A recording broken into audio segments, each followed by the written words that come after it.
Okay, good evening. Okay, Baruch Hashem. And thank you, David Achheiser, for getting me back on the screen. Okay, good evening, everybody. Welcome back. Some of you have not been here for some time. Last week we just started, but it's good to see everyone, although now I don't see everybody. You've got me in the middle. Okay. So Parshat Bo. I have chosen actually three pieces from my Hebrew Sefer, Hanfei Yonah, and I've taken it right off the right out of the Sefer. I think they're interesting pieces that we chose for the Sefer also, but it's not me, it's the Sefer. So let's start with Makat Choshech. Number one on the sheet is the plague of darkness. Now, part of this I might have done many, many years ago. That's why it's in the Sefer, but not all of it. So let's see what we have here. Vayomer Hashem el Moshe. God says to Moshe, Netei yadcha al hashamayim. Lift up your hand to the heaven. We actually quoted this pasuk last week. Vayhi choshech al Eretz Mitzrayim, and there was darkness in Eretz Mitzrayim. Vayamesh choshech. Vayamesh choshech. So what does Vayamesh, the darkness, mean? So Rashi Matzia Kama Biurim Lemila Vayamesh. Hanis Keret B'Sav HaPasuk. Rashi has a number of different suggestions of what the word means. Rashi says it means felt. You could feel that it was tangible. You could feel the darkness. Vayamesh Choshech, he quotes he disagrees with the Targum Onkelos, who says it means to remove. But he says Achat mehadrachim hayeduot hi zushi maybe b'shem medrash. But one of the ideas that he brings is based on a medrash. Lefia hamila, according to the medrash, the word vayamesh hena miloshen mishush umamash. The word mamash, real, reality. Meaning what? Ubo lahorot. It's coming to teach hachoshech bo uchta mitzarim bo hukta mitzrayim. The darkness that struck Egypt, haya muchashi. It was tangible. It was tangible. Gas ubar mishush. It was thick. It was, we talk about the darkness is thick, the clouds bring a thick darkness, but this was literally, physically, in a physics sense, the darkness was physical. Now, based on this, we have a Torah Tamima. The Baal Torah Tamima, the Sefer Torah Tamima, he brings all the Maimer Chazal, the Gemaras, the Midrashim on the Psukim, but sometimes he has some controversial commentaries, the Torah Tamima. Torah Tamima was the son of the Orach HaShulchan, who was the posek, the halachic authority of Lita about 200 years ago, and great 150, 200. He was a great Gaon, and his son, the Torah Tamima, was a tremendous Talmud Chacham, but he was actually a businessman. He was a banker. He even lived in New York for some time and went back to Lithuania. Now, his Torah Tamima, we've quoted the Torah Tamima, but here's a really kind of unusual statement that he's going to make. Hevikan as Divrei Mechilta. He brings the Mechilta, which is a medrash on the Torah, the Parshat B'Shalach, in Parshat B'Shalach, Lefiem lo yochlu hamitzrim l'shanot et tunuchatam me'amida liyeshiva ulehefech machmat m'mushoto. In other words, they couldn't sit, they couldn't stand. If they were standing, they couldn't sit. If they were sitting, they couldn't stand. That's the mamashut, the reality, the physical reality of the darkness. B'nosaf, in addition, maybe HaTorah Tamima, the Torah Tamima brings him midrashim in the Medrash literature mevuar ke'ovav shel hachoshech haya ka'ovei dinar. What was the thickness of this darkness? It was the thickness of a dinar, of a coin. Let's say a silver dollar, a 50-cent piece, a quarter. It was the thickness of a coin, right? Al smach hamedrashim halal, based on this medrash. Rotza Bala Torah Tamima Liashev Kushi Mesuyam Alav. He wants to answer a question on this whole idea that the darkness was a different kind of darkness, a physical darkness. Balav Ahmad who Ahmad Bederach Mikorit Vishnuya b'machloket. This is what he says. L'chura, it would appear Shakat Hayom Soteret et Haftacha Shehivtich HaKadosh Baruch Hu LeNoach uLebanav. Bringing on this new physical reality, a new creation, a darkness that was thick and all over Mitzrayim, the thickness of a coin, was something that really contradicted the promise that God made to Noah and his children after the flood. Achra Mabul, quote, Od kol yemei haaretz zera v'katzir v'kor v'chom. The world will continue to you can plant, it will grow. There'll be cold, there'll be heat, kayetz v'choref, there'll be summer and winter. V'yom v'layla, day and night, lo yishbotu, and day and night will not cease. In other words, the order of creation, the world was created a certain way, and that order of creation will not change. Now, it's interesting, there's a beautiful Siporno on this, an aside, I should say. Why does he say, why is Noah promised that there'll be winter, there'll be summer, there'll be day and night? Because the world was a perfect world. It was almost like, I guess you could say, like San Francisco weather. And the reason why the Ribbono Shel Olam brought back the original plan of nature is that because we did not appreciate the world that was created. By having a change in seasons, we appreciate what the Ribbono Shel Olam is doing, and we recognize that there's someone behind the curtain, right? But in any case, the world was created with a certain order.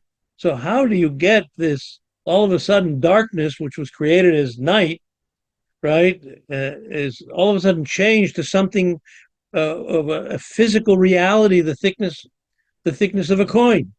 How do you do that? How does that happen? So based on that, he says that's not what happened.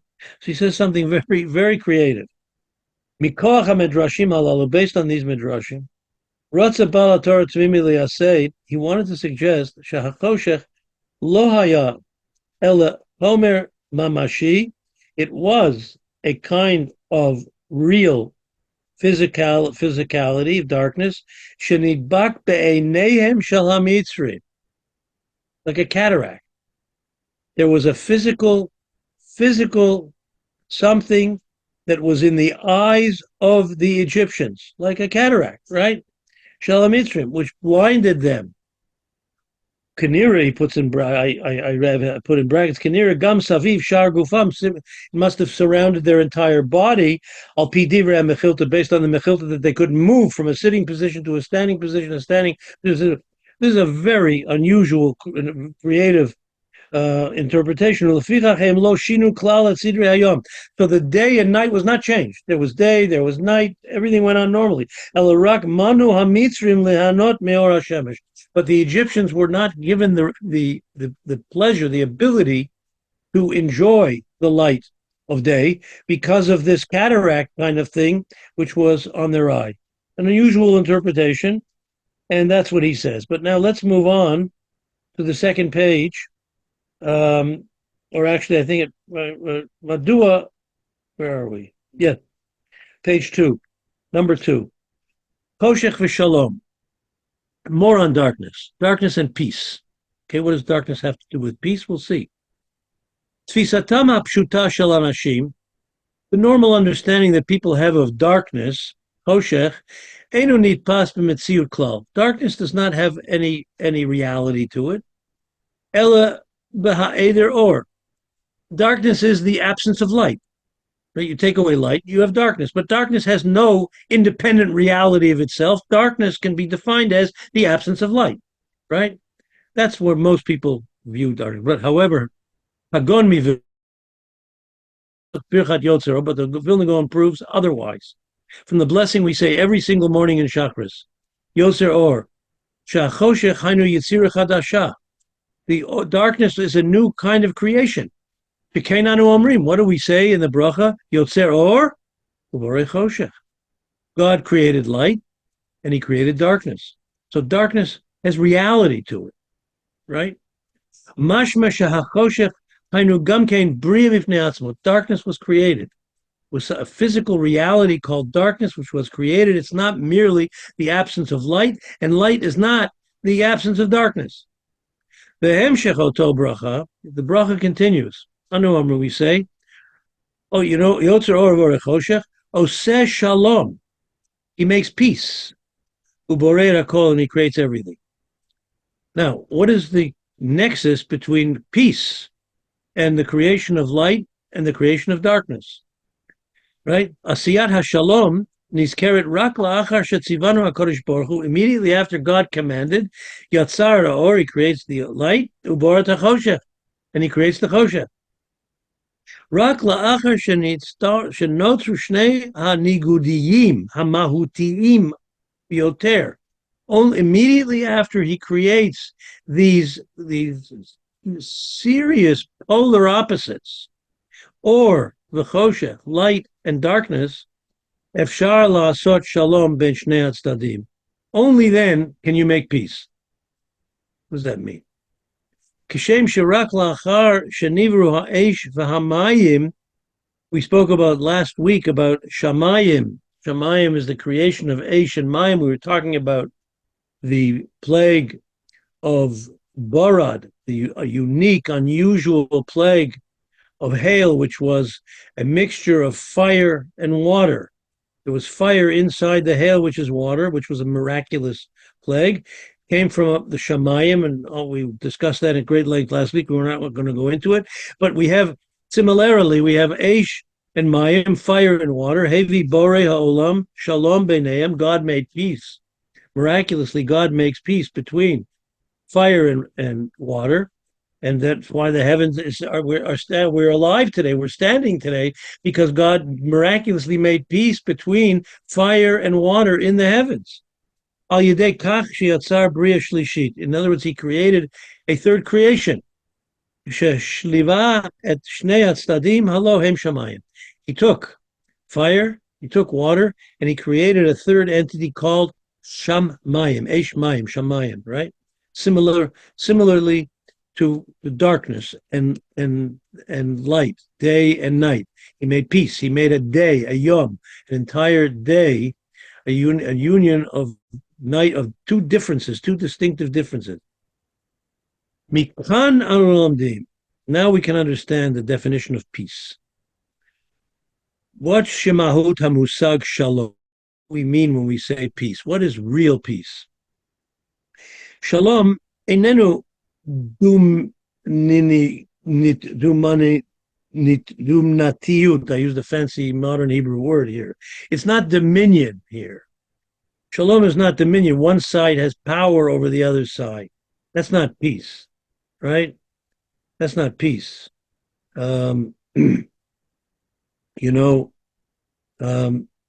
This is reminiscent of something that I might have quoted many years ago also to you. Rav Kook has a pirush on the Siddur called Olas Riyah. And in that pirush on the Siddur, at the end of Shacharis, Musaf, we say the Brisa, we do a little learning, and we speak about Talmidei Chachamim Marbim Shalom Ba'olam. The Torah scholars, Talmidei Chachamim, bring peace to the world. So Rav Kook asks in his commentary, have you ever gone into a yeshiva? Many of us have learned in yeshiva, but some of us are still learning the chavrusa. So you have chavrusas learning together with each other. And if you walk into a yeshiva-based medrash, the noise is deafening. People are screaming at each other. The chavrusas are yelling at each other. You don't understand the Gemara. This is what the Gemara is saying. Back and forth, right? Where's the peace of Talmidei Chacham Marbim Shalom Ba'olam, right? What is the peace, right? So the Gemara says that the Talmidim don't leave the yeshiva until they make Shalom B'neihem.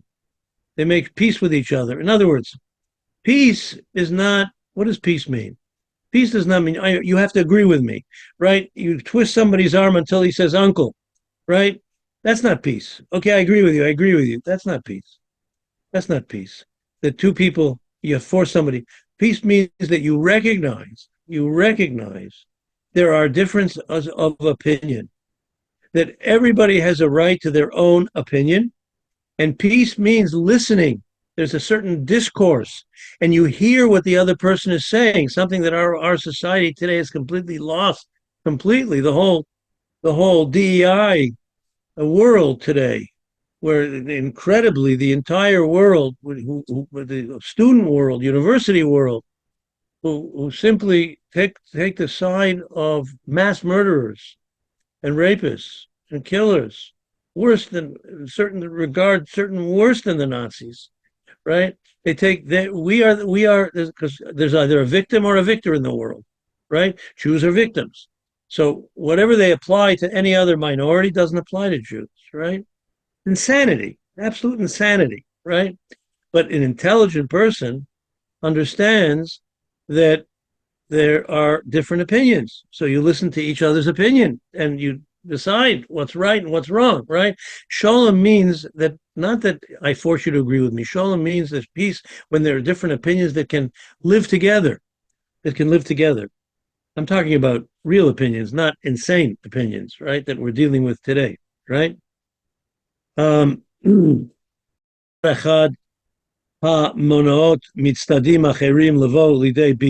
not how you come to peace. We have a vote and okay, I win, right? No. When there's a possibility of have different opinions, and to discuss. Then you can speak about when there's two sides to the argument, two sides to the discussion. When the two different sides join together, in one picture, and they work together.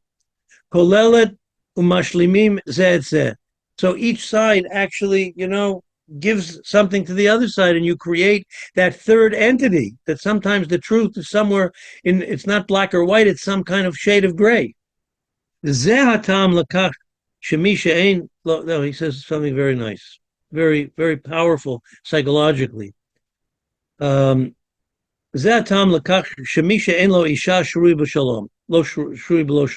Gemara says someone who's not married does not live with peace. There's no peace. What do you mean there's no peace, right? No one's telling him what to do, right? No one's bothering him. Take out the garbage, do this, do that, do this, do that, right? L'adam boded, someone who's by himself, yeshnam pachot efshoriyut l'chichuchim u'lemerivot. Not going to have any arguments. Who's he going to argue with? Masher adam hachayim adam nosaf. But if someone lives with someone else, right, there's going to be disagreement, different opinions. Elashadafke, you can't have peace if there's only you. That's not peace. Elashadafke kasher minalim ma'arechet yechasim im adam acher. Only when there's two people involved. Hashoneh mi'itanu, one is different than the other. Nitan lahagia lematzav shel shalom. You can reach the level of shalom. Shalom is something you have to achieve. You have to create. Shalom is that third entity, right? Is that third entity, Yom V'Laila, right? That is created from darkness and light, from day and night. Shamayim, which is created from Eish and Mayim. Shalom can only be created when two forces join together, right? Lehigia lematzav shel shalom be'emtzaut yitzirata shel ha'achdut hamurkevet. It creates a synthesis. Pasifas hagavanim hashonim shebebayit. So that's Koshech.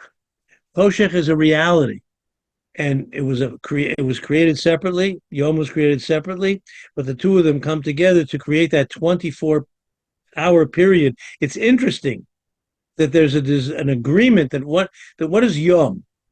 What is Yom? Yom has two meanings in the Torah. Vayerev vayiboker Yom Echad, right? But he created Yom. Yom is daytime. But also, Yom is Vayerev vayiboker Yom Echad. Darkness and light is also Yom.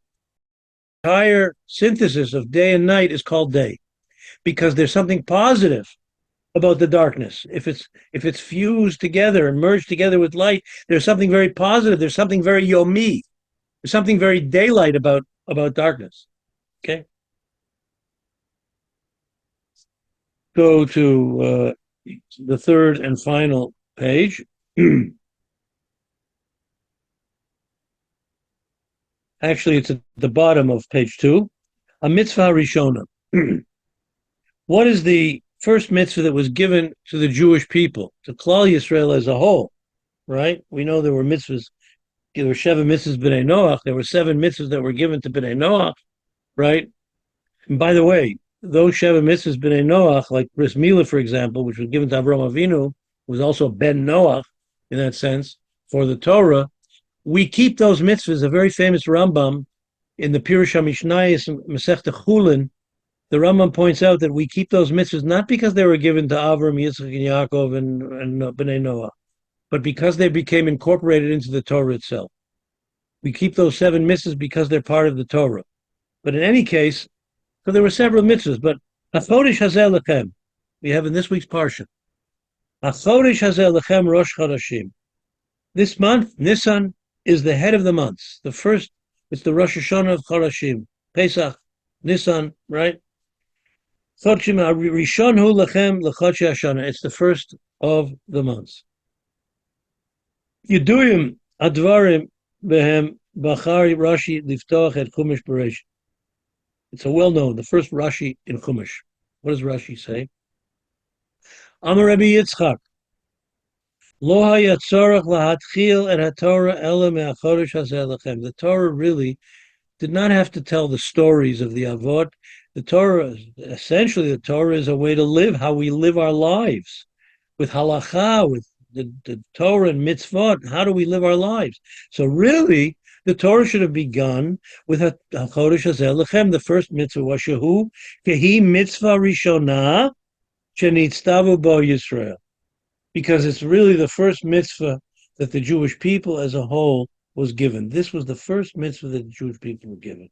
Kiddush HaChodesh, establishing the calendar. Now, what is the mitzvah of Kiddush HaChodesh? Before we have our commercial calendar that we have today, in the idyllic times, the Beit HaMikdash, witnesses would come to the Beis Din in the Beit HaMikdash, and they would say when the moon, where the position of the moon, they would give testimony, and it would be decided when Rosh Chodesh is. In other words, the Jewish people, through Beis Din, decided the calendar.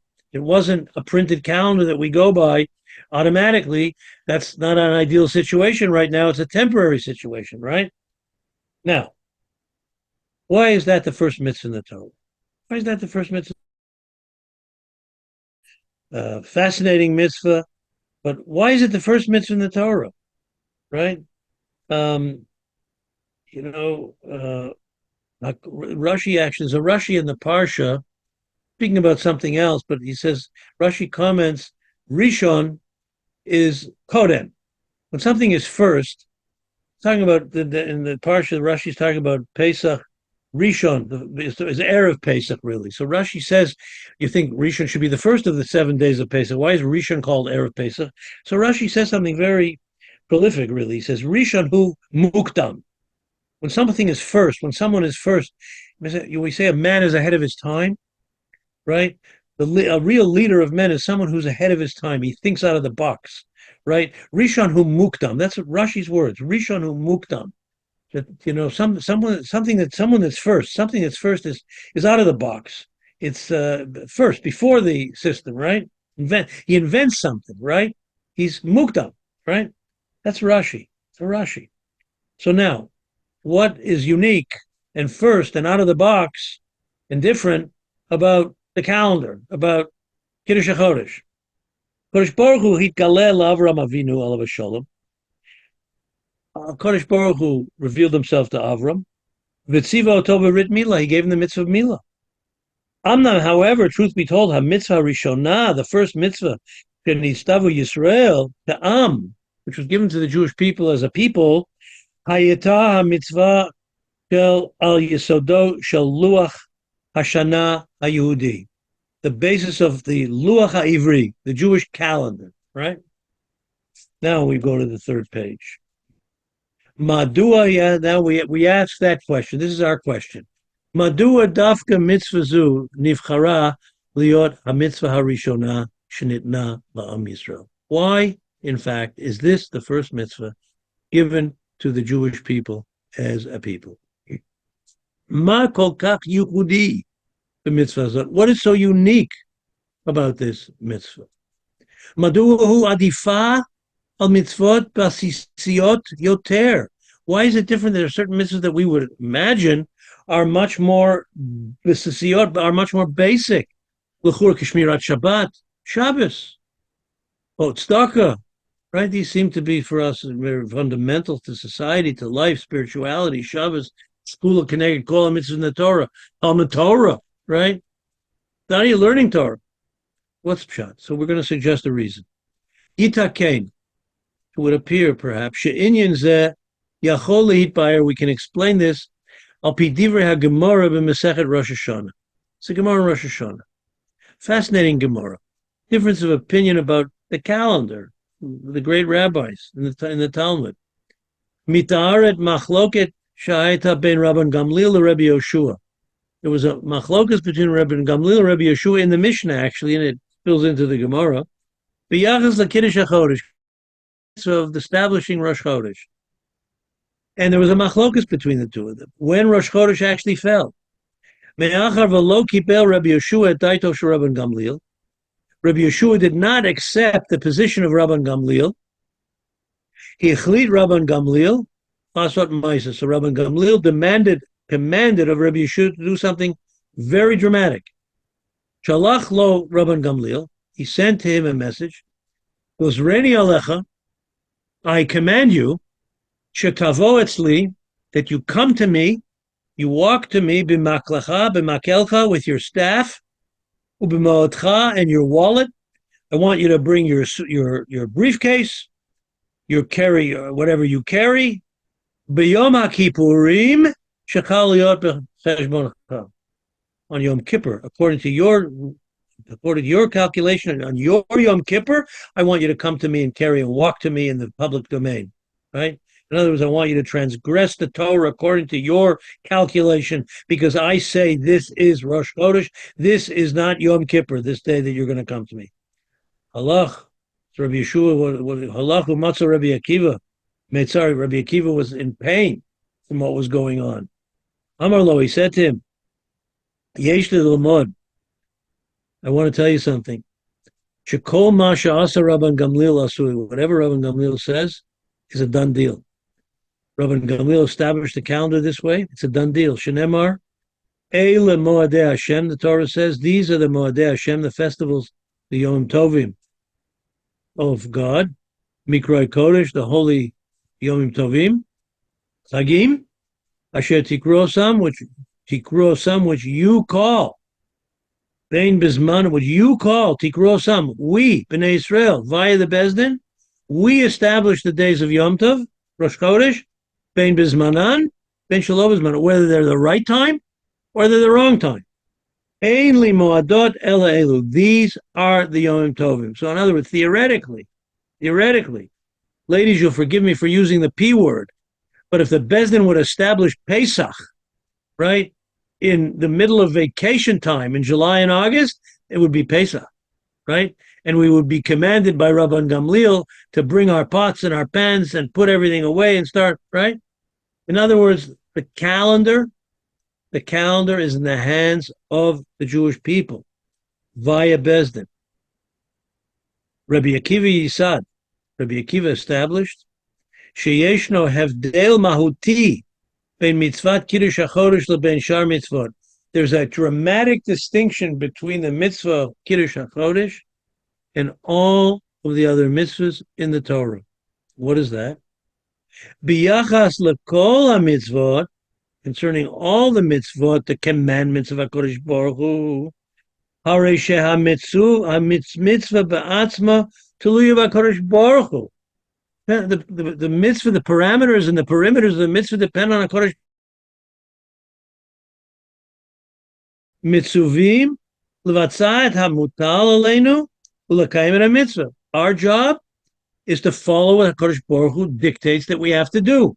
All 612 mitzvot are in the hand of the Ribono Shel Olam. On the other side of the coin, maybe the Torah Tamim's coin, b'mitzvah Kiddush HaChodesh, the mitzvah of Kiddush HaChodesh, lo rak ha'achrayut al kiyum ha-mitzvah mutelet aleinu. Not only is the obligation to perform the mitzvah, to follow suit, to do the mitzvah is upon us, ella something else much more dramatic, much more extraordinary. Af hayecholet ligeboa, the ability to create at mitziutam shel moadei Yisrael kulam, to create the mitzvah, to create the Jewish calendar. We determine when Kedusha happens and when sanctity, Kedusha, does not happen. It's in our hands to create all of the mitzvahs via the calendar. Ha'uvda, this accomplishment, shalamasim shalanu, what we do, the Jewish people, through the avenue of Bezdin, who represent us, yesh koach l'shanot et hametziut. We have the ability to change reality, right? Much the same as, for some reason, the world changes the clock in certain parts of the country. They just changed right? But that's the ability that we have, not only to change the clock twice a year, an hour forward, or an hour back, but we have the ability to change, to completely turn the world upside down in terms of holiness.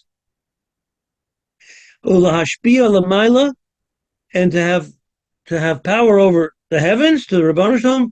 He basis lekol hakesher shebeinenu leben HaKadosh Baruch Hu. This is our relationship between God and HaKadosh Baruch Hu, gives us this ability. Ulekach nivkor hamitzvah zu liot hapetach v'habasis l'shar hamitzvot kulam. Therefore, this is the reason why we are suggesting that Kiddush HaChodesh is the first mitzvah given to the Jewish people, because in actuality, it is the only mitzvah that is given in a totally different, dramatic way to the Jewish people, mamish, not only to do, but to create. And from this mitzvah comes all of the other mitzvahs, which through the calendar we create, that we are to follow the mitzvahs of HaKadosh Baruch Hu. Okay? That's the theory that I'm putting forth here. And let me give you an example. Nitan lahavin zot, we can explain this be'emtzaut hashava l'skirat askat nadlan. We can give an example of this in a commercial real estate venture. A nadlan is a real estate dealer in Hebrew, right? Nadlan. So, analyze a real estate deal. Kasher rotzim limkor bayit la'adam acher. When you want to sell a house to someone, this idea, by the way, is used many times, more in a commercial real estate than in regular, but it doesn't matter. You want to sell somebody a house. L'famim ha'asaka nizgeret al yedei. Sometimes how do you do it? You sign a contract, you shake a hand, but there's another time is al yedei mesirat hamafteach lakona, right? You give the key. You give the key to the new owner, right? It's a key deal, right? I forget what it's called. There's a turnkey operation. It's a turnkey operation, right? That's what a turnkey operation means. You give the key over to the guy, right? He ke'et achroi. That's it. The deal's done. Kasher borei ha'olam natan et hamitzvah shel yitzirat luach hashana la'Yehudi am Yehudi. When God, HaKadosh Baruch Hu, gave us the power of the mitzvah of the calendar, it was a turnkey operation, Kaviyachol. HaKadosh Baruch Hu gave us the keys to his kingdom. This mitzvah represents the keys to the kingdom of Kedusha, of Klal Yisrael in this world, to establish the calendar which opens up the windows and the doors to all the mitzvahs that we perform to HaKadosh Baruch Hu, but we establish it. It's the turnkey operation. Hu l'maisa matil aleinu liyot hamamunim al hayadut. We are in charge of Yadut. We are in charge of all of Yiddishkeit, of all of mitzvahs and Torah. Kol Hashana HaYehudit, the entire Jewish year, kolel, kol mitzvot hapratim. it has all of the mitzvahs and the do's and the don'ts. Shalayadut hatluyim beluach hashana Yehudi, and all of this depends upon the Jewish calendar. Okay, there you have it. Okay, a few more minutes. Let me tell you something over that's not on the sheets. We have a few. Some of actually the majority of the we have some of the makot, some of the plagues in this week's parsha, right? We're closing down the makot in this week's parsha, right? So something very interesting, something very strange in terms of Moshe Rabbeinu's relating to Paro, right? So you have at the end, you have Arba, you have the locusts, right? So Moshe threatens Paro again. The Baruch is going to bring Arba, going to bring locusts all over, right? So Paro's advisors tell him, listen, Paro, let them go. Let them go. They just want to go out. Let them leave a little bit. They want to get out a little bit, right? Let them go. So he says, okay, you can go and worship your God. So, but then Moshe Rabbeinu tells him, no, we want to go, not just us, we want to take our cattle with us, right? And a spiritual pilgrim, we need to eat, we take our cattle. There's nothing doing. The men can go. You want to deal with HaKadosh Baruch, you can go, but you can't take the cattle. Moshe Rabbeinu argues with him. He doesn't agree. So Moshe Rabbeinu, he angrily throws him out of the palace. Next, this repeats itself by Chosh. And of course, it comes, Arba comes, it pleads to get rid of it, and he still hardens his heart. Then the next dark Choshech, which we talked about at the beginning of this year. Choshech comes, and Paro summons Moshe and Aaron. He says, listen, you can go out of the city. Okay, you can go. He says, but leave the cattle. So Moshe says, no, not only are we going to take the cattle, but you're going to give us cattle. Not only argue, you're going to give us cattle, right? And he argues with Paro, right? And again, Paro argues with no, he throws him out of the palace again. He chickens out, right? What's going on here? Paro really wants to listen to the Ribbono Shel Olam. He wants to let them go, but there's something telling me he wants to be in charge. He doesn't want. He finally says no, right? Listen to what medrash. The medrash in the Yalkut Shimoni. It's a medrash about a bunch of animals, a lion and a fox, and all the animals of the jungle are on a ship. And the ship comes to a dock, and the dock master is a chamor. Chamor, the lowest animal. The chamor, a donkey, right? And the chamor demands that the lion ship pays the toll to get in, to come into the harbor. And the fox says, you're an idiot. You have a chutzpah, right? The lion's the king of the jungle. You're going to charge the king to pay a toll? How can you do such a thing? It's a chutzpah. And he argues with him. No, I only do this. I'm collecting this for the king's treasury. I'm in charge. I collect for the king, right? At this point, the lion asks the ship to be brought closer, jumps over, and he leaps off the ship and kills the chamor, right? So the medrash concludes, very strange. Medrash says, the donkey, the chamor, is Paro, right? And of course, the lion, the king of the jungle, is Melech HaMalokim, is the Ribbono Shel Olam. So what does this mean? It's a medrash hard to understand. How Paro the chamor and the lion is the Ribbono Shel Olam? There's Gemara in Sukkah. It's Gemara in Sukkah Daf Lamed, that there was a king who once came to a toll in his kingdom. There was a toll road, right? And he paid the toll. And people asked him, why are you paying the toll? He said, if I don't set an example, no one's going to pay. Let them see that even the king pays the toll. It's very important to pay the toll. There's no, just because I'm whatever I am, everybody has to pay the toll, right? Otherwise, people won't want to pay it, right? In essence, the king pays the toll. So why did the lion, the Ribbono Shel Olam, the king, kill the chamor, Paro, right? Because most arguments are about control. When there's a machlokas, it's really about power, right? You have, in marital disputes, husband and wife have issues. There are issues. Sometimes they say it's religion. It's not religion. It's not about religion. There's a power struggle. Who's in charge here? Who's in charge? because there has to be shalom, which we discussed at the beginning, where people start to listen to each other, and it's no longer about power. But where there's endless disputes, it's all about power, and that's what was going on here. The chamor, Paro, he's in charge. I'm working for the king. I'm in charge here. You're not in charge. You think you're the king. You're not in charge. Finally, the lion says, "You're not in charge. You're just a chamor. You're not in charge," and he kills him. Paro, that was Paro. Paro had this back and forth in his mind. He knew the power of the Ribbono Shel Olam. There was a certain religiosity to Paro.